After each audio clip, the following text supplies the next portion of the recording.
Welcome to this recording of the presentation for the public hearing on the upcoming vote on the fate of the Thompson Community Center. This is Gail Hawes on behalf of the Committee for the Future of the Thompson Community Center. The purpose of this presentation is threefold. First is to give some background information about the Community Center, or the TCC, and describe the true state of the building as it is today. Second, to give you the complete picture of what the committee has distilled out of looking at several options, including as much financial information as could be collected in a short amount of time. And third, to hopefully dispel any rumors.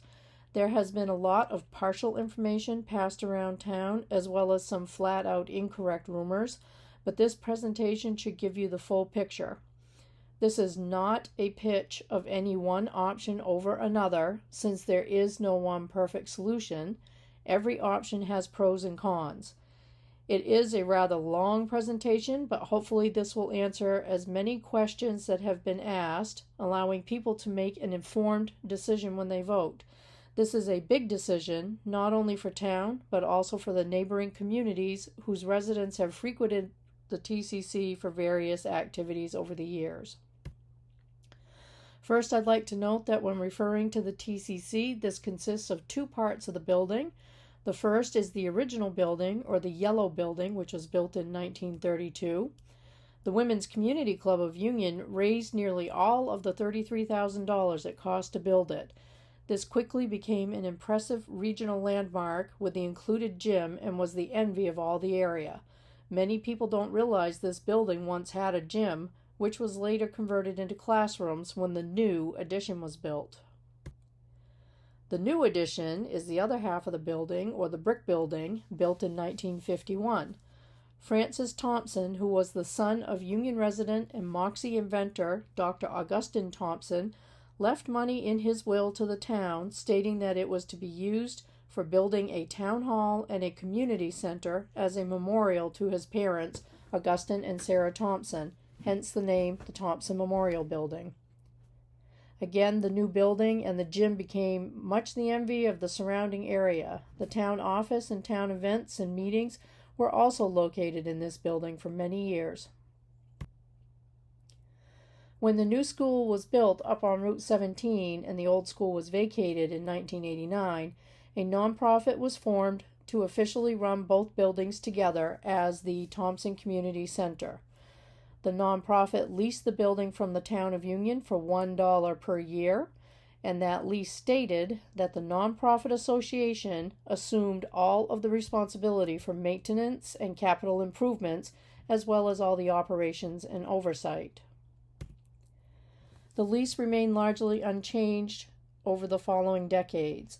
For many years, the TCC was indeed self-supporting, raising enough money through the room rentals, gym fees, dances, dinners, and other fundraising activities to not only cover the operating cost, but also funded maintenance and many upgrades over the years.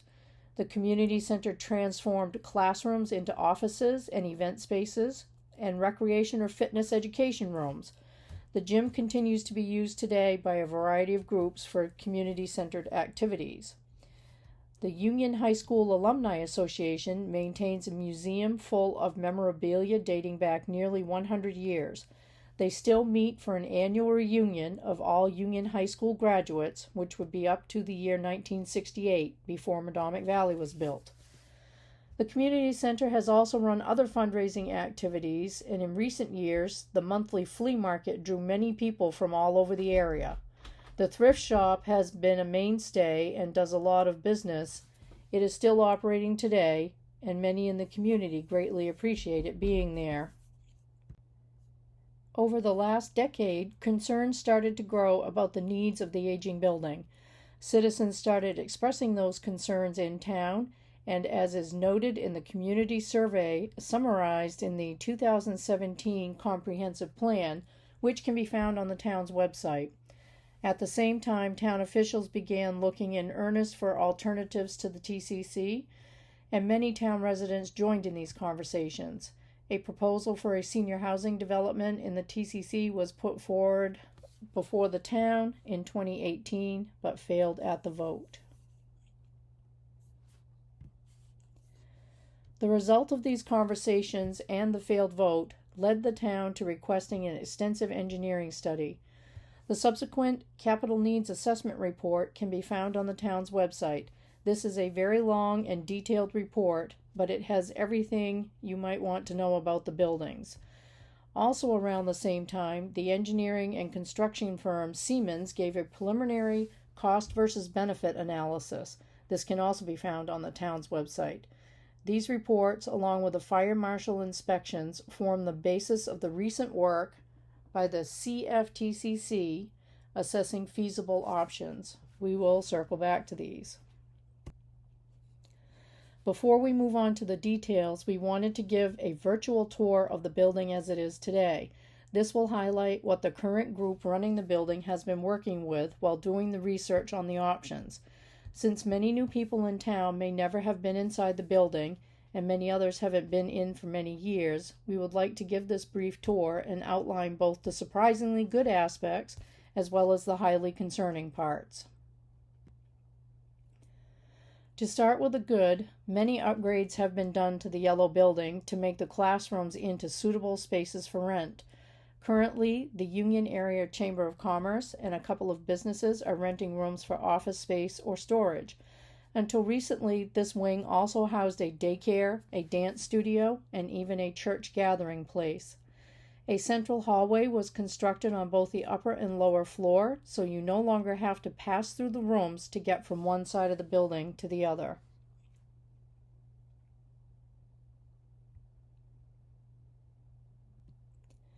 Being almost 100 years old, surprisingly, the yellow building is structurally very sound.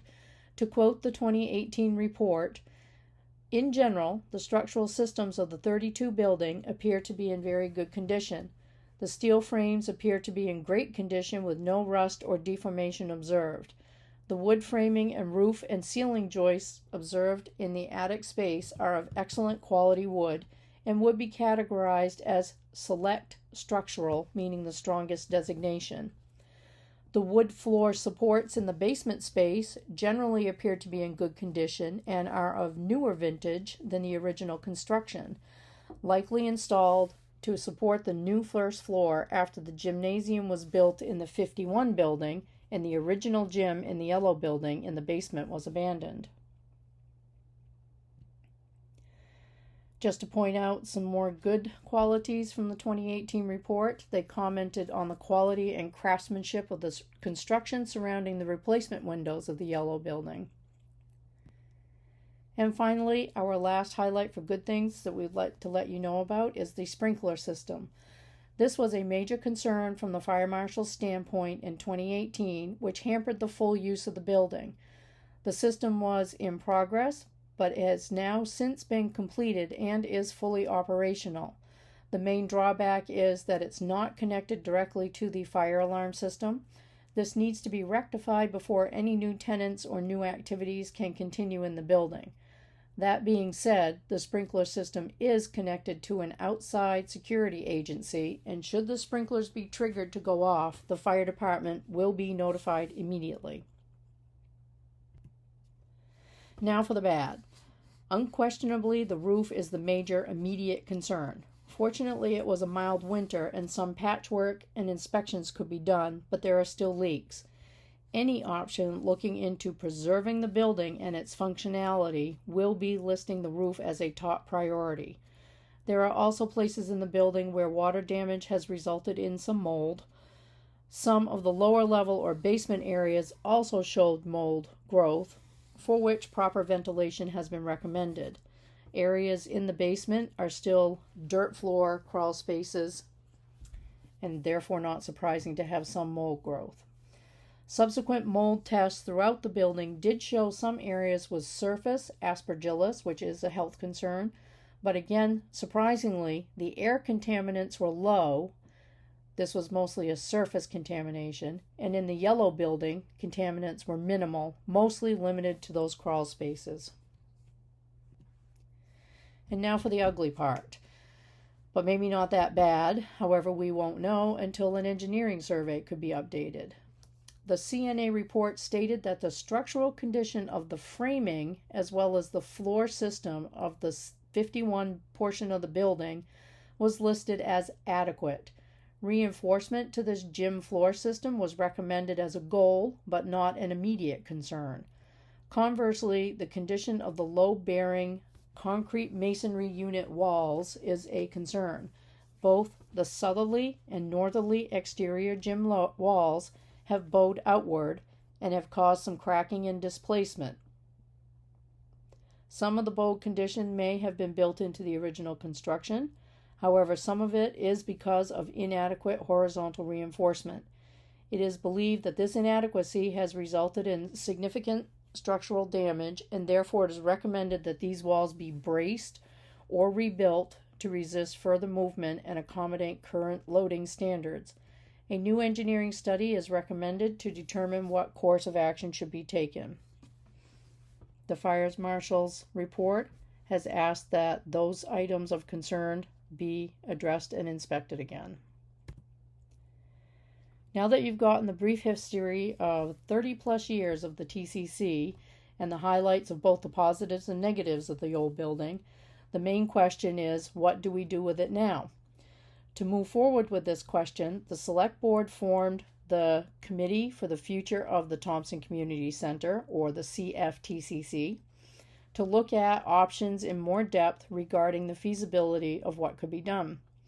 The CFTCC initially looked at development possibilities, finding multiple pathways that led to similar end results.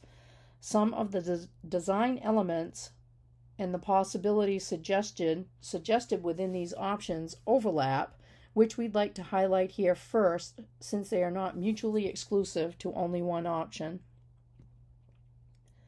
One overarching wish that continued to come up in conversations was the desire for the town to retain some community center space or have shared use of spaces.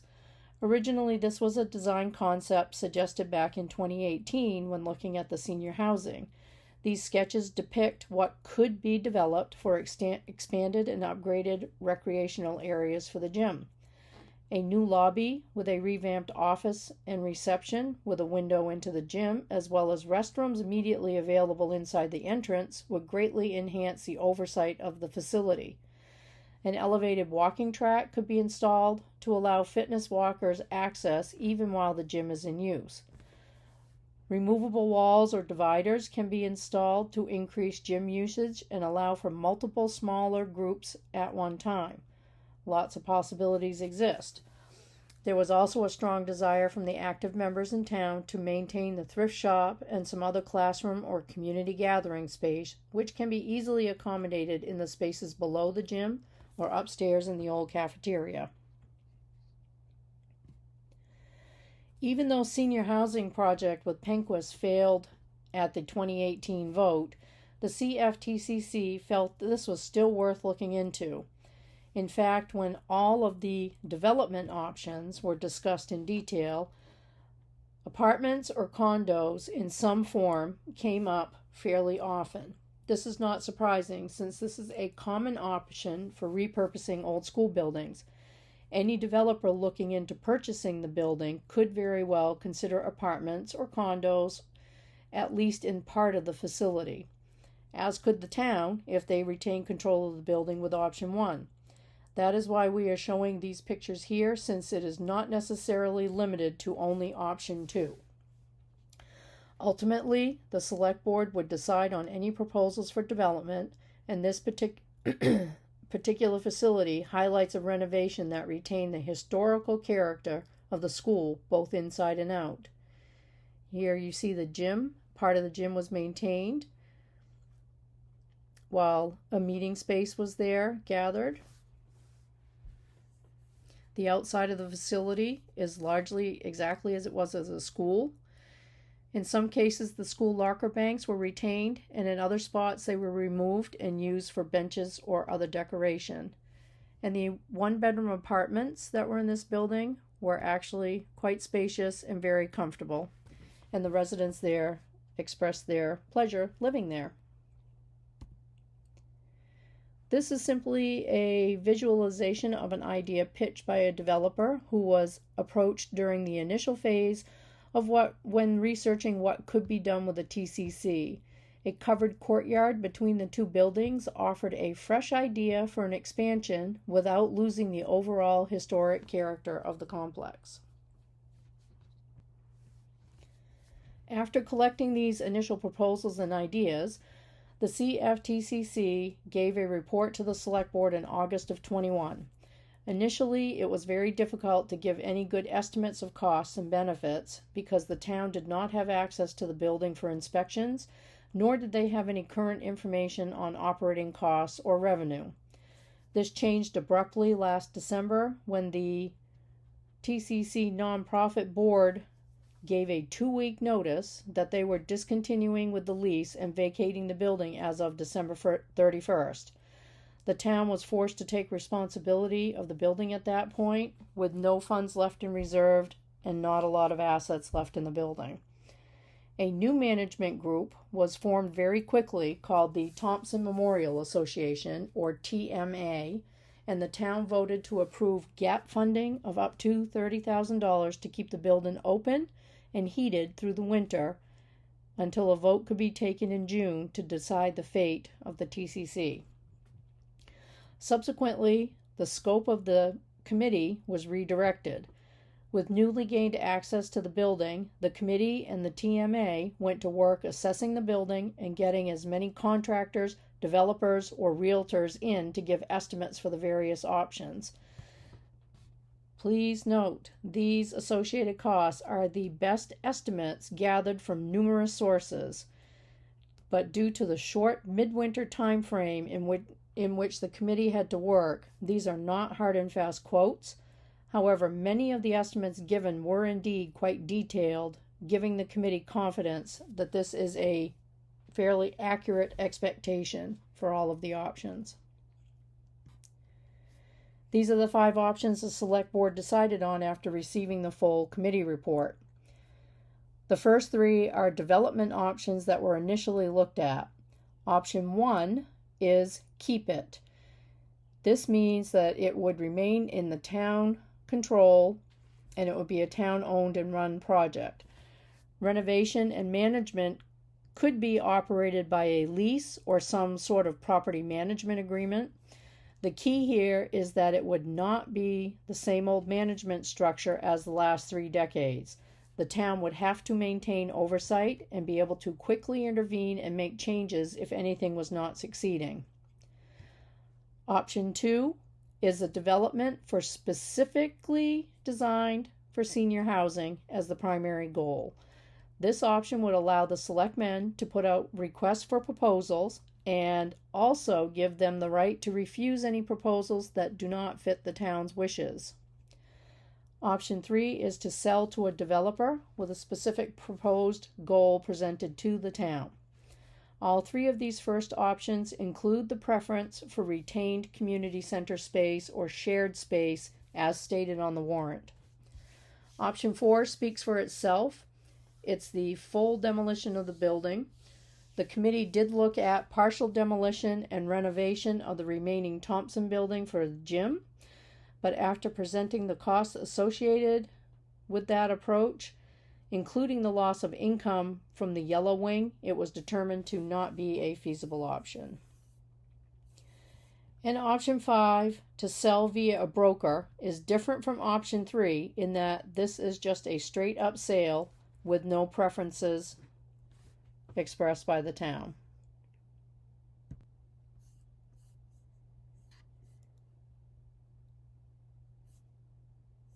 Option 1 is by far the most detailed and complex of the options to consider. The members of the Option 1 subcommittee, plus the TMA and other volunteers, stepped in and assessed all the building systems as was earthly possible in a couple months' time. A steady stream of contractors and inspectors came through the building. Faced with a very long list of items to be addressed, the group sorted the needs into 3 categories based on urgency.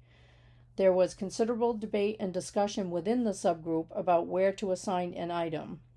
Tier 1 needs were what was deemed to be essential in order for the building to be open and operating again and generate some income, thus giving time to plan future goals and the best way to achieve them. Aside from the obvious, such as the roof replacement, the concerns raised by the fire marshal's report have to be addressed before permits can be issued for the increased use and occupancy. These are the items to be addressed from the 2018 and the recent 2022 fire marshal's inspection. There has been a lot of conversation around these reports, both within the committee and around town. We've included the exact wording of these items listed, both for transparency and to clear up any misunderstandings this has generated. These items were included in the initial Tier 1 needs, since occupancy permits depend on satisfying the fire marshal's office. Please note that most all of the minor violations have already been addressed. The major concern for fire safety was already near completion. The sprinkler system has been fully operational, however not directly connected to the fire alarm. The fire alarm has been assessed, and the final fix has been determined to be much less expensive than initially projected, but this will not be done unless option 1 prevails. The big question mark remains surrounding the structural integrity of the brick building walls and the firm cost of bracing versus replacing portions. Only after a new engineering study would the town know what is exactly needed.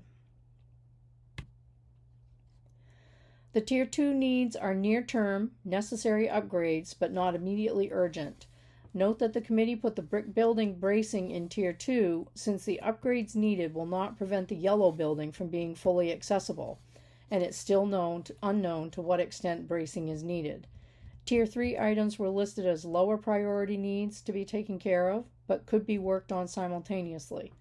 Other items for future considerations were not tallied in these costs, but it would or could be considered with changing development goals. The grand total for the full renovation over time ranged from $890,000 to about $2 million. This compares very closely with the 2018 capital needs report when considering both increased cost as well as the fact that some of the items have been completed, which will offset the increase in cost. It should be noted that an additional amount for recommendations in the CNA report and the Siemens report was for a total of $3 million for a full package wish list of renovations, but these include some major reconfigurations of spaces and how they are used, as well as upgrading and adding air conditioning and climate control throughout the building. These are items to be further analyzed thoroughly if option 1 prevails.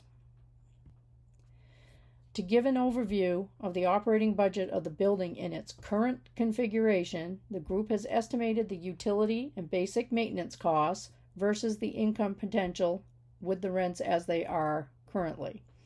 It should be noted that these are very rough estimates based on a couple of months that the TMA had been running the building, but the committee had listed these to point out that while some initial funding is needed up front to continue operation, the potential is there to generate enough income to support the TCC, as has been the case in the past.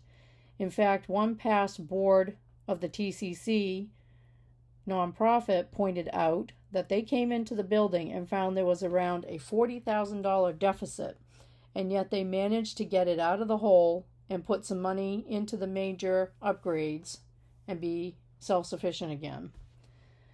The subgroup 1 would also like to point out that as the building is upgraded, rent prices can also be increased accordingly. Fuel savings are also expected as the heating system is updated, thus offsetting some of the costs for the new boiler. Additional staffing was added to the list to demonstrate potential other costs, but this would be dependent on usage, which should also generate more than enough income to cover these associated costs. Tight management and oversight by the town and a timeline of clear goals is essential going forward, should option 1 prevail. To look at the big picture of how option 1 would happen in phases, Tier 1 is the very bottom basic absolute needs to remain operational and make some money, and that is what this warrant article is requesting. Tiers 2 and 3 would build on this, working towards maximizing income potential in its current configuration. Beyond these tiers represent the development possibility in the future, much like the Siemens report indicated. Going back to the community survey that was in the comprehensive plan from 5 years ago, in many of the comments about the TCC, wishes were expressed for fixing up the building and housing some new things, such as a business incubator space and a new commerce space for local, not big box or chain businesses. The plan survey also indicated a willingness for the town to give annual support to having a community center, much like the town funds library and recreation programs. With all this in mind, the town could update surveys and have a complete plan developed with the community wishes in mind, much like any developer would be doing with a new project. The goal would be to have a community-centered, multi-purpose building that fits the needs and would benefit our area. And since this question gets asked a lot, what's it going to do to the taxes? We asked the town tax assessor what the tax impact would be for borrowing $500,000 for a 20-year term, which would likely be the result of this vote. The short answer of that was it would be about $20 per year added to a tax bill for every $100,000 of valuation on your property. That would be if there was no revenue from operations used to offset this cost and no other funding sources were identified. However, the Siemens report in 2018 outlined what the building rental rates would need to be in order to generate enough money to cover the costs at the various levels of renovation over a 20-year term. Operation goals should be set up similarly, with the intent for the TCC to be self-supporting, including the repayment of a loan, as well as finding funding for future upgrades and eventually become a source of income for the town. Along those lines, the Option 1 group also looked at possible sources for funding without raising taxes. A capital campaign to raise the funds to do renovation should be a priority, much like it was for the new library. Grants could be a great source of funding for community improvement. The town of Union has also applied for and received grants in the recent past for other projects. If the town has oversight, there is no reason they could not go after grant funding for this project as well. There is also the possibility for the Pullman Fund to help out with funding of upgrades targeted at youth programs in town, but that would be down the road. Many recent grants received in other communities, similar to ours, are listed with more detail in the CFTCC report found online. Developers with experience in this area can also be used for consulting or can be contracted to do parts or all of the development. These are the pros and cons that represent the risks and potential rewards for Option 1. The bottom line is there is a potential for the best of both worlds, with the town retaining control of the building while getting expert help in developing and managing a revitalized center. There is a great potential for the TCC to not only grow, but also to generate income for the town in the future. Are there risks associated with Option 1? Yes, but there also is a great potential for rewards for the town's future generations. This is the exact wording of Option 1 on the ballot. It should be noted that this article is asking for a maximum of $465,000 to get the project up and running again. Next is Option 2, senior housing. While the vote in 2018 for senior housing failed, the committee determined it was an option still to be considered. After listening to many people's concerns and initial objections from back then, the Option 2 subgroup went back to the drawing board and revisited possibilities for developing such housing. It should be noted that there are differences in project possibilities depending on the major funding source. As with the previous proposal, state and federal funding is available to support a sensitive group of senior citizens in need, which would set strict limits on the income level of residents qualifying for the housing. On the other hand, developing a building based on grants or tax credits for historical renovation or other forms of financing a wider range of incomes could be accommodated. It would be up to the select board to assess the proposals to find the best fit for the town. To answer some of the main concerns that were most often raised when asking around the community in the objections from 2018, we actually met with 2 developers and compared the 2 different pathways. A longer, more detailed list is included in the committee's report online, but these are the main points. First, the big question was, would it be restricted to seniors? Both developer pathways said yes.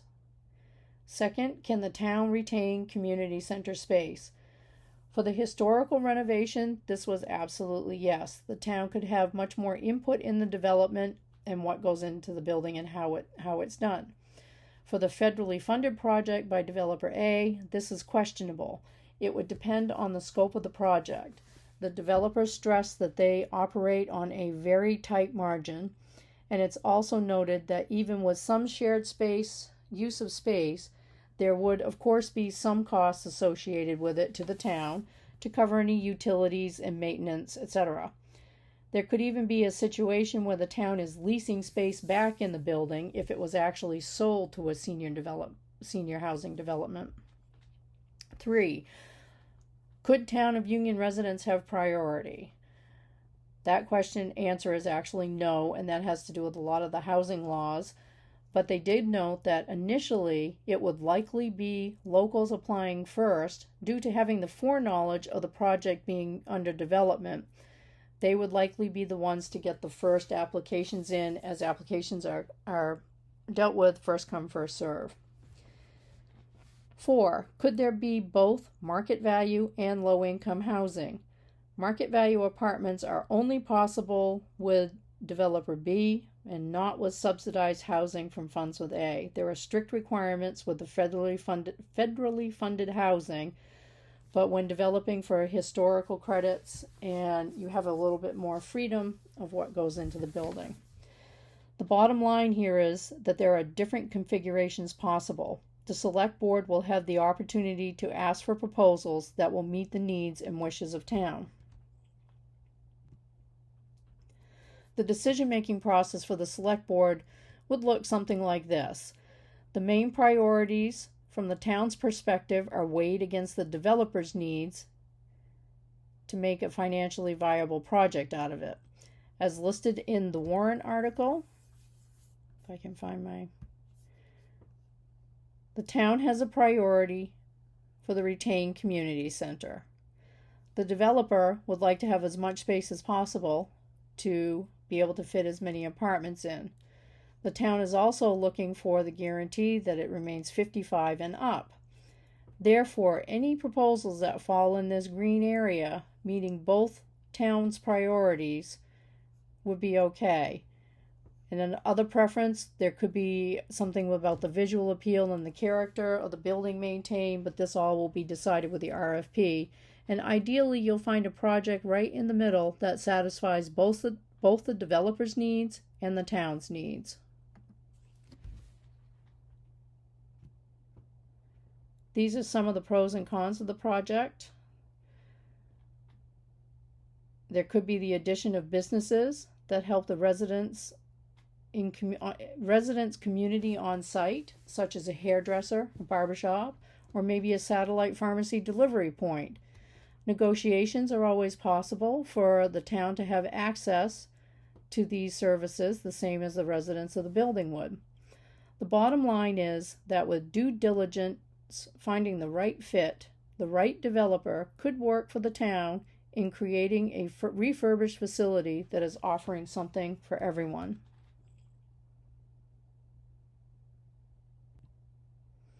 This is the exact wording on the ballot.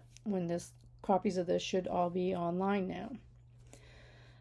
So next is the third development project. The options are getting a little more straightforward now.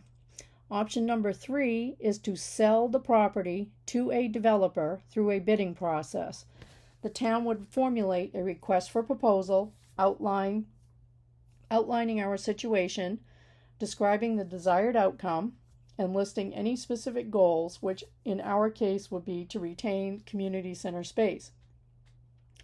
It is noted that an RFP is especially helpful when there are multiple goals have been expressed by the residents and the building has the potential for a widely varied uses within one facility.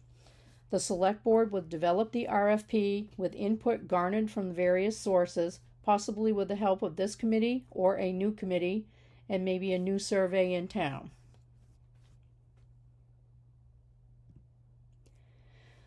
The decision-making process for the board is largely the same as with option 2, only the parameters of the desired outcomes are a little different. There could be many more parameters required as well, but freedom for developers to pitch proposals will often come up with new ideas not yet considered. But again, anything that does not meet the town's goal of retaining some community center space should be rejected, as is written into the warrant article on the ballot. The bottom line of pros and cons is the same as with the development for senior housing. With the right fit, the town could have a revitalized facility that is appealing to the majority of the community. And again, this is the exact wording on the ballot. Option 4 was added at the request of a select board member. This is an easy option to digest since there is not a lot of information to absorb. Do you want to spend up to an estimated $498,000 to tear the building down? There are some unknowns with the cost still to be noted. It's not sure where the debris can be dumped. It may require transport out of state. The lower end estimates were very preliminary and would require the town to do much of the cleanup and rehabbing the site. This is, of course, not reflected in the dollar amount listed. That would be from the town's budget. 2 other things the committee wished to note. First, the Siemens report from 2018 estimated at the time to build a replacement building comparable in size to the brick building for a community and recreation center was estimated between $5 and $9 million. That was 5 years ago. Second, the town has a valuation of the building listed at $5,570,000. Currently, there are no identified alternate funding sources for remediation to help offset demolition costs, such as no brownfield grants that we would qualify for. And again, the exact wording on the ballot. And to the final option, number 5, is to sell the building outright via a real estate brokerage. This option was added after the committee gave the detailed report to the board at the end of March. The committee saw estimates for sale prices from a few brokers. One broker gave a very detailed competitive market analysis and came up with the high-end estimates of a potential sale price from $595,000 to $695,000. Other brokers were much lower in estimates, but not as much detail was given. Still, several questions remain with regard to what land exactly would go with the sale. It's been noted that the basketball courts and the tennis courts would have to remain with the town. The parking lot could be negotiable, but the town would have to retain some right to the parking lot for the sports courts. Other questions about septic easements, the parking, and such would all need to be negotiated. For restrictions as to what can be done with the building, some covenants could be placed on the property. It was noted, however, that covenants are not always ironclad. The pro for this option would be that it would generate a one-time income source and the town would be done with all the responsibilities to the property. While this is a plus to some, others see it as a risk by not having any more control over what happens on a very prominent site in town. And again, as it is written on the ballot. To finally summarize the vote, you are asked to choose only one of these 5 options. The dollar amounts listed here are the only funds that will be approved by this vote. Any additional costs or needed funds would have to be put back before the voters for approval. Thank you very much, and we hope you get out and vote.